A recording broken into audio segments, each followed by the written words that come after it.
Hello there, and this is Sam Talk with your host, Addison Adams.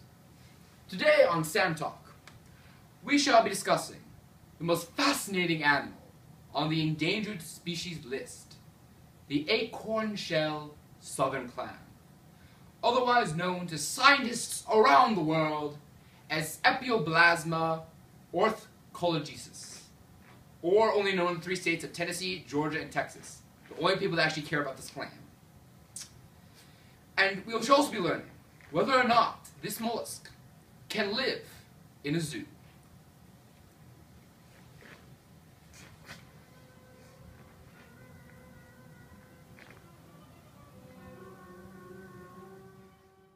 The acornshell clam lives in streams and creeks with a moderate to strong current in the 3 states of Texas, Georgia, and Tennessee, in the upper Coosa River drainage. Historically, this species was known in the upper Coosa River system and the Canba River above the fall line in Texas. The reason for the extinction of this fearless mollusk is the fact that humans destroy their habitats and pollution is killing them off at the same time. In addition to this, the acornshell southern clam can only be found in the wild, from a failed experiment where scientists in 1991 and 1990 failed to relocate the species. However, there is hope that they might still be relocated.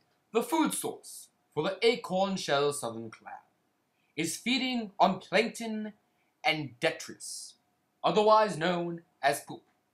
Fish poop, any type of poop that they are able to filter from the water using specialized regions of their shells.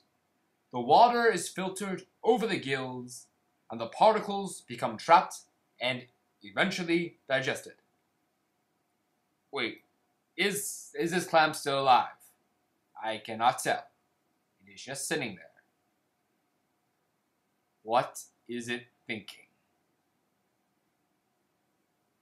What? I think I just saw it just move. Let's go with that. It's alive. The male acornshell southern clam releases sperm into the shallow waters of streams and rivers with a moderate to strong current. The sperm enters female clams through siphon-like regions and fertilize the eggs that occur within the female shell. These fertilized eggs develop into special larvae called Galactidae. The parasitic Galactidae, or young clam, must find and attach to the gills or fins of the appropriate host fish to complete development. The required fish hosts are not currently known to scientists for this species. Galactidae parasitizes a fish host for a variable length of time, likely depending upon water temperature, fish species, and other factors.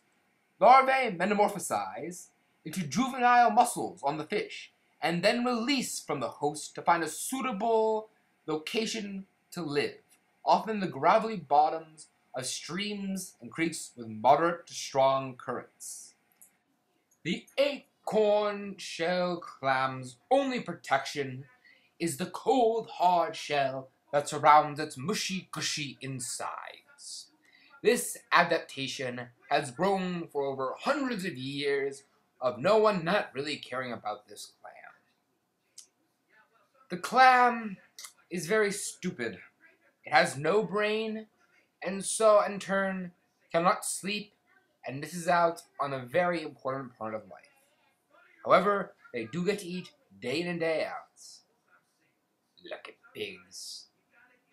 Currently, no one knows how many chromosomes, nor if there are any genetic diseases that affect this clam.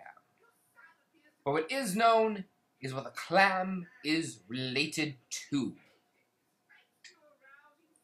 The upland comb-shell and the southern comb-shell are both freshwater mollusks, most likely to be confused with the endangered southern acornshell clam.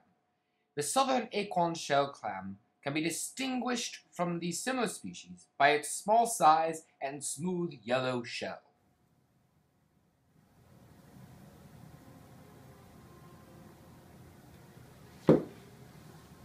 So, this ends our program of Sand Talk.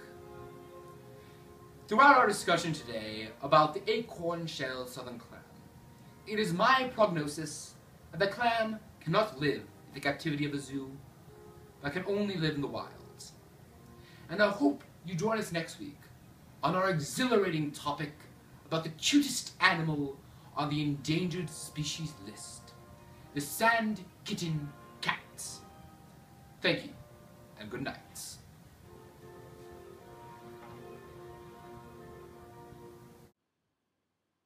Now, some of you might be wondering why I said that the acorn-shell southern clam cannot live in the captivity of a zoo. The reason for this is the reproductive cycle of this fascinating creature. As I said earlier, the species of fish needed for the acorn-shell southern clam to evolve, to grow and live are currently unknown, and as such, we do not know how to reproduce the species. Thank you.